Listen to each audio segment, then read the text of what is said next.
Question आपको दिया था, जिसको आप हिंदी में अक्षांश और देशांतर बोलते हो। क्वेश्चन था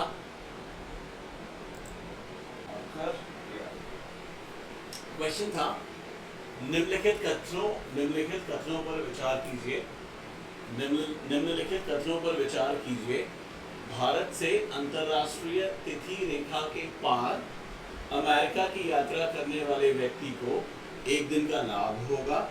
दूसरा स्टेटमेंट है मेक्सिको से न्यूजीलैंड की यात्रा करने वाले व्यक्ति को एक दिन का नुकसान होगा। तीसरा स्टेटमेंट है 12 घंटे की घड़ी में दिल्ली में समय 5:30 बजे सुबह के, तो 24 घंटे की घड़ी में लंदन का समय क्या होगा। ये क्वेश्चन था। तो पूछा है उपरोक्त में से कौन सा कथन गलत है। तो जिस इस तरह के क्वेश्चन गाइस जब भी पूछे जाते हैं ना, और ये अगर देखोगे तो ये एक्चुअल में आपका ROAR हो गया या UPPCS हो गया, ये एक पर्टिकुलर क्वेश्चन ही आपके कम से कम नहीं तो 7 से 8 तरह के सवाल जो हैं आपके वो सॉल्व करेगा, है ना। तो इसमें सबसे चीज जो देखने वाली चीज यहाँ पे है वो ये है कि इसमें पूछा गया है उपरोक्त में से कौन सा कथन गलत है। ठीक है, मतलब यहाँ पे जो स्टेटमेंट आपको 3 स्टेटमेंट दी गई हैं, इन स्टेटमेंट्स में से कौन सा कथन आपको गलत लग रहा है। ठीक है, इस बारे में हम थोड़ा सा पढ़ेंगे। मैं थोड़ा सा बताता हूँ आपको अक्षांश क्या होता है, देशांतर क्या होता है, ये जो स्टेटमेंट्स आपको दी गई हैं स्टेटमेंट कैसी हैं, उसके बाद फिर हम इसके जवाब पे आएंगे। ठीक है, चले आगे। सबसे पहले समझ लेते हैं कि लैटिट्यूड है ना, लैटिट्यूड या अक्षांश क्या होता है। यहाँ लिखा हुआ है अक्षांश, थोड़ा सा अंधेरा सा आ रहा है। अक्षांश अक्षांश अक्षांश ठीक है, ये अक्षांश बेसिकली होता क्या है। ठीक है, और एक देशांतर। ठीक है, ये बेसिकली दोनों चीजें होती हैं। अक्षांश क्या होता है, देशांतर क्या होता है। आपको थोड़ा सा हैरानी भी होगी, आज तक जो आप पढ़ते आ रहे हो स्कूल में होता था किताब लेके खड़ा कर दिया जाता था, मैं पढ़िए, और हम पढ़ते थे और मेरी स्पीड ज़्यादा तेज है ना। तो कई बार क्या होता था कि जब चैप्टर जल्दी खत्म होना होता था ना, टाइम नहीं है, तो किसी ऐसे बच्चे को खड़ा कर दिया जाता था जिसकी स्पीड पढ़ने की ज़्यादा तेज होती है। ठीक है, तो हमें एक्चुअल में कभी समझाया नहीं गया कि क्या अक्षांश होता है, क्या देशांतर होता है ना, और उसका यूज़ क्या होता है। थोड़ा सा मैं आपको एक ब्रीफ में आइडिया देता हूँ एक्चुअली होता क्या है अक्षांश और देशांतर। आप सभी ने 10th में पढ़े होंगे ग्राफ, है ना, ग्राफ पढ़े थे ना। तो ग्राफ में क्या होता था, एक ऐसे 2 एक्सेस होते थे, है ना, एक एक्सेस एक्स एक्सेस होता था, एक वाई एक्सेस होता था। हमें क्या करना होता, कुछ वैल्यूज दी जाती थी, कुछ मान दिए जाते थे, जैसे x इज इक्वल टू 5 मान लेते हैं और y इज इक्वल टू 3।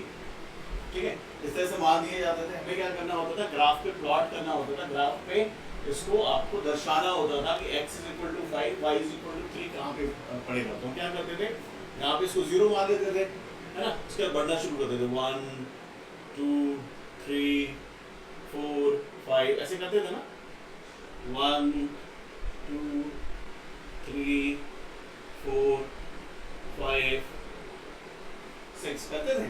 अगर मैं ये बोलूं x is equal to 5, y is equal to 3, तो कहाँ पे पहुंचोगे आप, तो x की वैल्यू कितनी है, x की वैल्यू 5 है, तो आप यहाँ पे पहुंचोगे इधर कहीं, है ना। y इज इक्वल टू 3, तो y इधर है, तो इसको आप थोड़ा सा आगे बढ़ाओगे तो ये कुछ यहाँ पे मिलेगा, है ना, x इज इक्वल टू 5 और y इज इक्वल टू 3, ये वाला पॉइंट है। पढ़ा है ना सबने, हम सबने पढ़ा हुआ है ना। इसी तरह से जो आपके लॉन्गिट्यूड और लैटिट्यूड है, इसी तरह से अगर पृथ्वी पर आपको जैसा भी मान लेते हैं कि ये पॉइंट था, इस पॉइंट का मुझे एड्रेस बताना था, तो मैंने क्या किया, x is equal to 5, y is equal to 3 किया। इसी तरह से पृथ्वी पे अगर आपको एड्रेस बताना है ना, तो बहुत मुश्किल हो जाएगा। सो फॉर एग्जाम्पल जैसे हम लोग अभी फरुखाबाद में रहते हैं, फतेहगढ़ में रहते हैं, राइट, तो अगर मुझे बताना पड़ेगा कि अग्रवाल बुक शॉप कहाँ पे है, अग्रवाल बुक डिपो किधर है, तो मैं बता दूंगा फतेहगढ़ चौराहे के आसपास है। लेकिन ये अगर कोई बंदा है बाहर का है जिसको फरुखाबाद या फतेहगढ़ के बारे में नहीं पता, उसके लिए बहुत डिफिकल्ट हो जाएगा ये बताना, समझना, है ना। तो अगर आप कभी आपने देखा होगा व्हाट्सएप पे जब आप लोकेशन भेजते हो ना किसी को, तो एक्चुअल में लोकेशन कुछ ऐसे जाती है, कुछ कोऑर्डिनेट के टाइम पे जाती है 27.35, कुछ 47 ऐसे करके जाती है, ठीक है, समझ आ रहा है। तो इसी तरह से पृथ्वी पर किसी की लोकेशन को, किसी की स्थिति को, किसी की पोजीशन को दर्शाने के लिए हम दो कोऑर्डिनेट का यूज करते हैं। वो कोऑर्डिनेट्स हम लैटिट्यूड और लॉन्गिट्यूड बोलते हैं।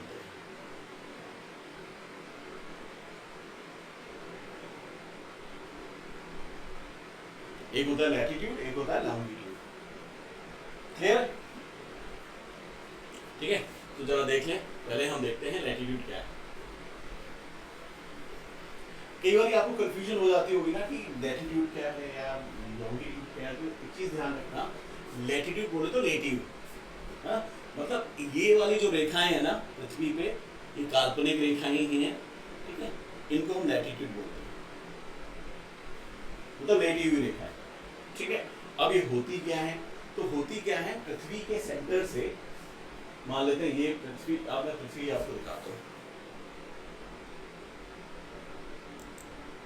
ठीक है, पृथ्वी दिख रही है आपको, दिख रही है, ठीक है। सो इस पृथ्वी पे क्या करेंगे, पृथ्वी के सेंटर से, अब क्या है, आपको एंगल बनाने के लिए दो कोऑर्डिनेट, दो लाइनें चाहिए, दो रेखाएं चाहिए होती है ना।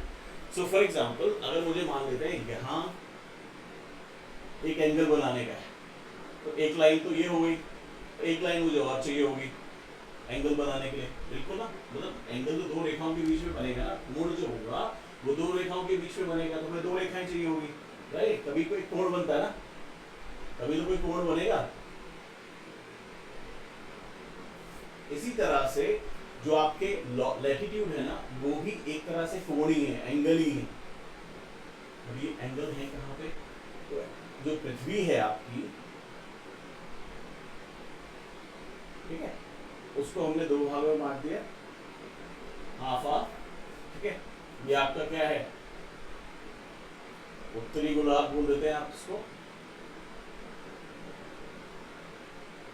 और ये आपका दक्षिणी गोलार्ध।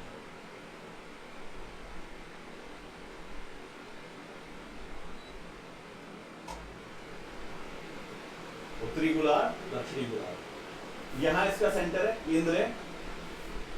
हम क्या करते हैं, पृथ्वी की सतह पे यहां से कोण बनाते हैं, ठीक है। मान लेते हैं मे भी हो सकता है 10 डिग्री हो यहाँ से, इसको मान लो बी, इसको मान लो ए, इसको मान लो ए, है ना। तो बी ओ ए मान ले 10 डिग्री का एंगल है, ठीक है। तो यहाँ का जो लैटिट्यूड वैल्यू है वो 10 डिग्री है, समझ आ गया। तो पृथ्वी के केंद्र से, पृथ्वी की सतह पर पृथ्वी के केंद्र से बनाया गया जो कोण होता है उसको आप क्या बोलते हो, लैटिट्यूड बोलते हो, समझ आ गया, ठीक है। दिखना कैसे है वो मैं आपको दिखा देता हूँ, दिख रहा है। So the latitude of a place on the earth surface,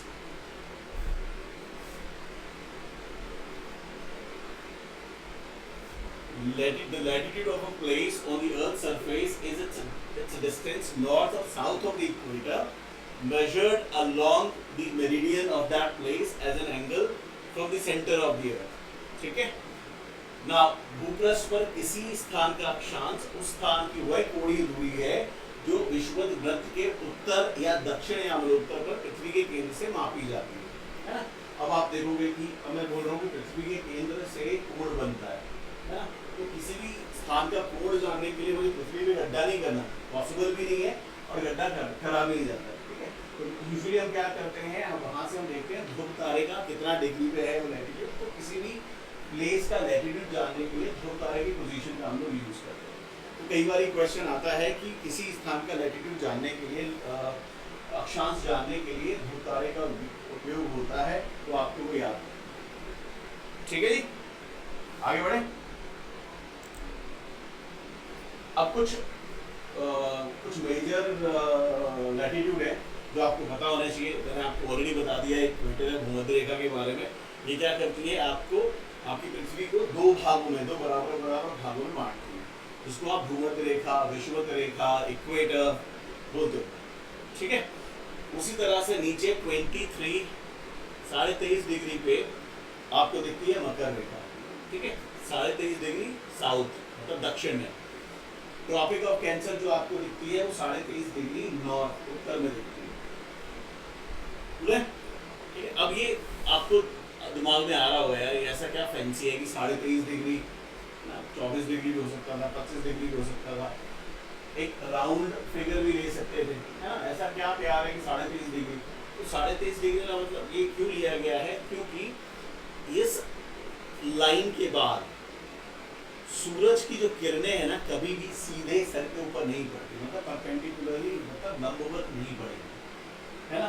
तो ये जो वाला एरिया है ना कैंसर और कैप्रिकॉर्न के बीच का, ये वाला एरिया है, इसी एरिया के अंदर ही साल में किसी एक टाइम पर सूर्य की किरणें सीधे परपेंडिकुलरली या लंबवत पड़ती है। इसके अलावा यहाँ नीचे आप आ जाओगे मकर रेखा से नीचे, या आप ट्रॉपिक ऑफ कैंसर के ऊपर चले जाओगे तो वहाँ पे आपकी सूरज की किरणें जो है लंबवत नहीं पड़ेगी। ठीक है, अगर लंबवत नहीं पड़ेगी तो ऑब्वियस है गर्मी जो है आपकी इन इलाकों में कम पाई जाएगी। ठीक है, तो जब हम आगे और बढ़ेंगे, ठीक है, तो आप थोड़ा सा इसको कनेक्ट कर पाओगे। जैसे अब ये वाला एरिया है ना, यहाँ पे क्या हो रहा है, यहाँ पे साल भर में कभी न कभी सूरज लंबवत रहता है, कहने का मतलब है कि जो सूरज का जो भ्रमण है वो इन्हीं इलाकों में हो रहा है। तो इन इलाकों में आपको दिखेगा कि जो गर्मी है वो कंपैरेटिवली ज़्यादा होगी, है ना, बहुत ज़्यादा गर्मी होगी। अब जब गर्मी ज़्यादा होगी तो आपको पता है जब ज़्यादा गर्मी होती है तो वाष्पीकरण ज़्यादा होगा, और अगर वाष्पीकरण ज़्यादा होगा इन एरिया में, है ना, तो बारिश ज़्यादा होगी, है ना। अगर बारिश ज़्यादा होगी तो आपको क्या दिखेगा, यहाँ पे घने जंगल दिखेंगे ऊंचे ऊंचे, है ना। तो फिर क्या होगा, जो जीव जंतु हैं, घने जंगल है ना, जीव जंतु यहाँ कैसे पाए जाएंगे, जो रेंगने वाले हों, क्योंकि झाड़ जितने ज़्यादा झाड़ होंगे दौड़ने वाले जानवर नहीं आपको दिखेंगे, जीते बीते नहीं पाए जाएंगे आपको। यहाँ क्या दिखेगा आपको, सरीसृप जिसको आप बोलते हो, रेप्टाइल्स, है ना, जैसे स्नेक्स हो गए, है ना, सांप हो गए, लिजर्ड्स हो गए, मतलब रेंगने वाले जानवर आपको ज़्यादा इन इलाकों में दिखेंगे। और आप जैसे आपने सुना भी होगा बरसात का मौसम है, अगर कोई जख्म हो जाएगा तो जल्दी से ठीक नहीं होता, इसी तरह से यहाँ पे क्या होता है, सारा साल बारिश होती रहती है। जब बारिश होती रहेगी तो यहाँ पे क्या होगा, इम्यूनिटी जो है इन इलाकों में इम्यूनिटी बहुत कम होगी, है ना। इम्यूनिटी अगर कम होगी तो मृत्यु दर ज़्यादा होगी। अब मृत्यु दर अगर किसी इलाके की ज़्यादा है तो ऑटोमेटिकली क्या होगा, आपकी जन्म दर ऑटोमेटिकली ज़्यादा होगी, है ना। जितना ज़्यादा ह्यूमिडिटी रहेगा, अगर कहीं ज़्यादा वाष्पीकरण हो रहा है, ह्यूमिडिटी ज़्यादा रहेगी, तो यहाँ पे काम करने का जो रिगर है, जो उतावलापन जिसे बोल सकते हो आप, काम करने की जो प्रवृत्ति है वो यहाँ पे कम दिखेगी। तो यहाँ पे इन एरियाज में आपको गरीबी बहुत ज़्यादा दिखेगी। ठीक है, तो इनसे आप कई सारी चीज़ें आप कनेक्ट कर सकते हो। ठीक है, वो आपको समझ आया होगा। ये आगे बढ़े।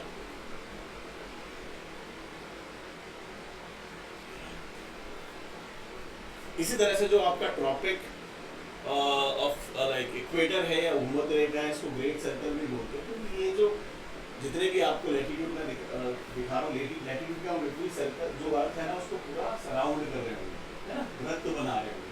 तो जो सबसे बड़ा वृत्त आपको दिखेगा वो भूमध्य रेखा, ये सबसे बड़ा वृत्त होगा। ठीक है, उसको ग्रेट सर्कल, ठीक है, महान वृत्त, ऐसे करके भी बोला जाता है। क्लियर है, लैटिट्यूड समझ आ गया।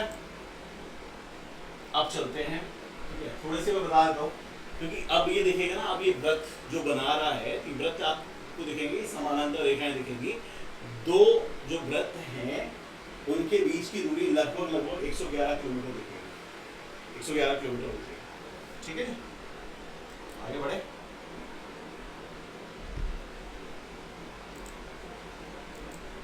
अब लॉन्गिट्यूड्स, मैंने लैटिट्यूड क्या बताए थे, लेटी हुई रेखाएं, है ना, और लॉन्गिट्यूड क्या होंगे, खड़ी बातें। ठीक है, सेम कॉन्सेप्ट है। इसमें क्या दिखेगा आपको, सेंटर से एंगल हम बना रहे थे। लैटिट्यूड के केस में, अक्षांश के केस में हम क्या कर रहे थे, हम एंगल बना रहे थे नॉर्थ और साउथ डायरेक्शन में। इस बार हम एंगल कहाँ बना रहे हैं, पूर्व और पश्चिम में, ईस्ट और वेस्ट डायरेक्शन। ठीक है, और यही जो है देशांतर है, देशांतर का ही हम यूज करते हैं किसी भी जगह का टाइम देखने में, किसी भी जगह का टाइम देखने। ठीक है, क्लियर है। अब देख लो, ये आपके लैटिट्यूड दिख रहे हैं आपको, ये है ना, और साथ में ये आपको ये वाला जो है ये लॉन्गिट्यूड है, ये आपके लैटिट्यूड है। लॉन्गिट्यूड को आप हिंदी में देशांतर बोलते हो, ये आपकी अक्षांश रेखाएं हैं, ये आपकी देशांतर रेखाएं। क्लियर है? कैसे डिफाइन करोगे, इनकी परिभाषा क्या है?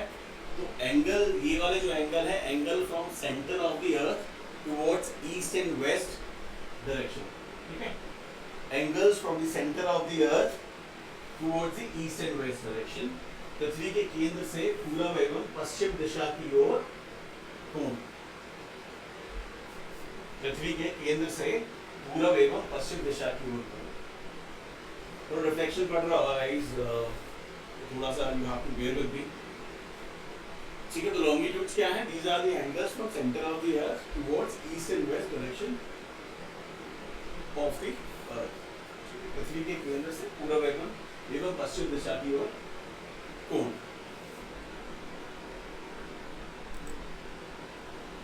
ठीक है ना? अब आपको पता है पृथ्वी जो है कहाँ किधर से किधर घूमती है, आपको पता ही है। पृथ्वी जो है वेस्ट मतलब पूर्व, पश्चिम से पूर्व की तरफ जाती है, वेस्ट से ईस्ट की तरफ जाएगी, मतलब पश्चिम से पूर्व की तरफ जाएगी, है ना? अब मान लेते हैं यहाँ पे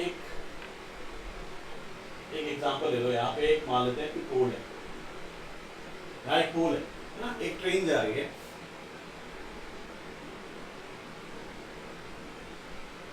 ट्रेन का ये बंदा एक ए बैठा है इस डिब्बे में और बी बैठा है इस डिब्बे में, ठीक है?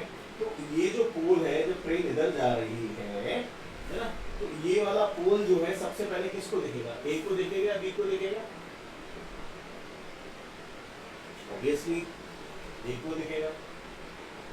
इसी तरह से जब हमारी पृथ्वी पश्चिम से पूर्व की तरफ घूम रही है, तो जो इलाके पूर्व की तरफ पड़ेंगे, जो इलाके पूर्व की तरफ पड़ेंगे, उनको सूरज पहले दिखेगा, ठीक है? सूरज पहले देखने का मतलब क्या हो गया? मतलब वो टाइम में आगे होंगे, समझ आ गया ना? जो भी इलाके आपको पूरब में दिखेंगे वो पश्चिम के मुकाबले टाइम में आगे होंगे। क्लियर है? समझ आ रहा है ना? जो भी इलाके आपके पूरब में होंगे वो पश्चिम के मुकाबले आपके टाइम में आगे होंगे। अब कितना आगे होंगे वो हमें देखना पड़ेगा, ठीक है? वही मैंने लिखा हुआ है कि पश्चिम से पूर्व की ओर अब जब जाओगे तो समय आपका बढ़ेगा, है ना? जब आप पूर्व से पश्चिम की तरफ आओगे तो आपको समय घटाना पड़ेगा, ठीक है? अब 1 डिग्री लॉन्गिट्यूड अगर आप पार करोगे ना, 1 डिग्री देशांतर अगर पार करोगे तो आपका 4 मिनट का फर्क आएगा।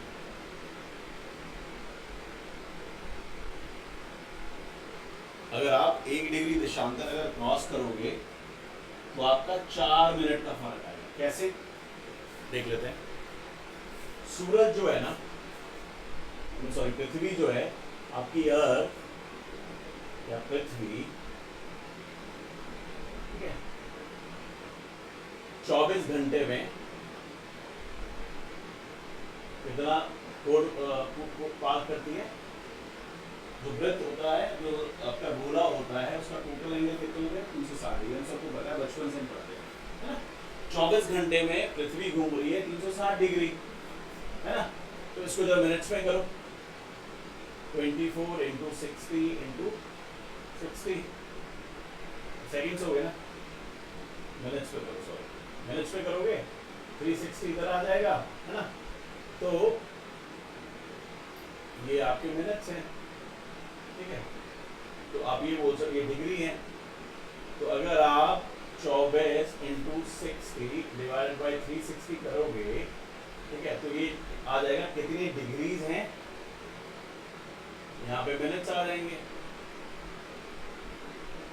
राइट? 24, ठीक है, मतलब 1 डिग्री जो चलेगा ये, वो चलेगा 4 मिनट्स। पृथ्वी हमारी अगर एक लॉन्गिट्यूड, एक देशांतर पार करती है तो उसको लगभग 4 मिनट लगते हैं, ठीक है? और यही हम यूज करेंगे अपने क्वेश्चन के लिए। तो जब भी हम क्वेश्चन करेंगे तो हम यही वाला फॉर्मूला यूज करने वाले। सो फॉर एग्जांपल मान लेते हैं एक दिशा 10 डिग्री ईस्ट में मान लो 10 बजे 10 PM, ठीक है, और हमें देखना है कि 20 डिग्री ईस्ट पे कितना टाइम होगा। तो कैसे निकालेंगे? अब आपको पता है ये क्या है, ईस्ट है, दोनों ईस्ट है, 10 इधर है 20 इधर, मतलब इधर जा रहे हैं हम, है ना। पश्चिम से हम पूर्व की तरफ गए हैं। अगर आप पूर्व से पश्चिम से पूर्व की तरफ जाओगे तो टाइम आपको ऐड करना पड़ेगा। टाइम अगर ऐड करना पड़ेगा तो भी डिफरेंस कितने डिग्री आप गए हो यहाँ पे, 10 डिग्री, और 1 डिग्री चलने में 4 मिनट लगते हैं, तो 10 चलने में कितना, 40 मिनट। यहाँ बज रहे थे 10, है ना, 40 मिनट चलोगे आप तो कितना बच जाएगा, 10 बज करके 40 मिनट PM होगा। इधर गए ना, 8 करना पड़ेगा। यहीं अगर 0 डिग्री होता तो 0 डिग्री पे आपके 9 बज करके 4, ठीक है, क्लियर है, आगे बढ़े।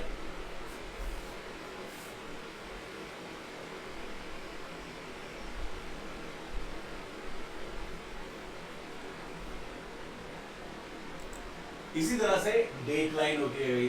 डेट लाइन क्या है, अगर आप इस डेट लाइन से इधर जाओगे, ठीक, आपको पता है ईस्ट इधर है और वेस्ट इधर है, पृथ्वी इधर से इधर जा रही है, मतलब ये टाइम में आपके आगे होंगे, है ना, आपके आगे होगा, ये टाइम में आपके पीछे होगा, है ना। तो अगर टाइम में ये आगे हैं मतलब ये दिन में भी आगे होंगे और ये दिन पीछे होगा, ठीक है। तो ये वो लाइन है जहां से पूरा एक दिन का फर्क आ जाता है, 24 घंटे का फर्क आ जाता है, ठीक है। यहाँ इधर आओगे तो एक दिन आपको ऐड करना पड़ेगा। मान लो आज क्या तारीख है, आज है 1 अगस्त है ना। तो आप अगर इधर 1 अगस्त है तो आप इधर जाओगे तो आपको ये 31 जुलाई लगेगा, क्लियर है, समझ आएगा। तो ये इंटरनेशनल डेट लाइन है। तो आप अगर इस डेट लाइन के जब आप पूरब की तरफ आओगे तो आप एक दिन आगे जाओगे, और जब इधर पीछे जाओगे पश्चिम की तरफ जाओगे तो आप एक दिन पीछे चले जाओगे ना। अब यहाँ थोड़ा सा समझना है, जहाँ पे आप सभी ने गलती नहीं करी। यहाँ पे क्वेश्चन है कि आप अगर इधर से इधर जाओगे, है ना, तो पहला स्टेटमेंट जो है आप लोग सबने यही किया है।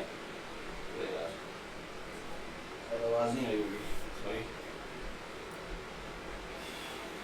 ऑलराइट, सो गाइस ये वाली जो लाइन है इंटरनेशनल डेट लाइन इसको बोलते हैं, अंतरराष्ट्रीय तिथि रेखा इसको बोलते हैं, ठीक है। इधर से जब इधर जाओगे आप, इधर से जब आप इधर जाओगे तो टाइम जो है डेट आपको एक दिन माइनस करना पड़ेगा, जब आप इधर आओगे तो आपको एक दिन प्लस करना पड़ेगा, ठीक है। सो मान लेते हैं कोई आदमी अगर ए जगह पे खड़ा है और बी पे जाएगा, मान लो यहाँ पे 1 अगस्त है, आज 1 अगस्त है, और यहाँ पहुंचेगा तो 31 जुलाई होगा, समझ आया।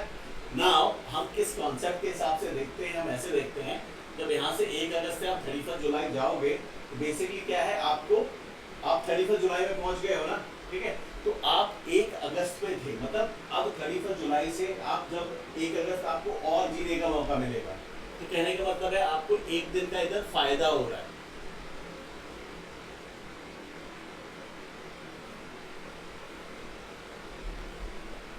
आपको बेनिफिट हो रहा है एक दिन का।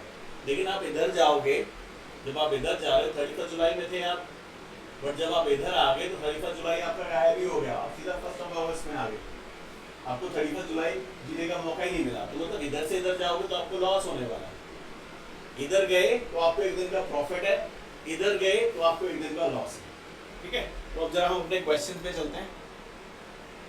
क्वेश्चन का क्या बोल रहा था भाई, चलें देखते हैं क्वेश्चन क्या था।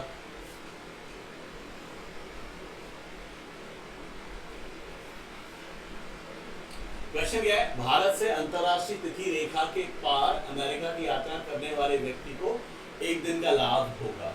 अब भारत कहाँ है, भारत आपको पता है ईस्ट में है और आपको अमेरिका वेस्ट में दिख रहा है, ठीक है। तो यहाँ प्रिंसिपल ने बताया अगर यहाँ 1 अगस्त है तो यहाँ पहुंचेगा कब वो 31 जुलाई में। मतलब उसके पास 31 जुलाई में पहुंचते ही पूरा का पूरा 1 अगस्त वाला पूरा दिन होगा, मतलब उसको एक दिन का फायदा हो रहा है।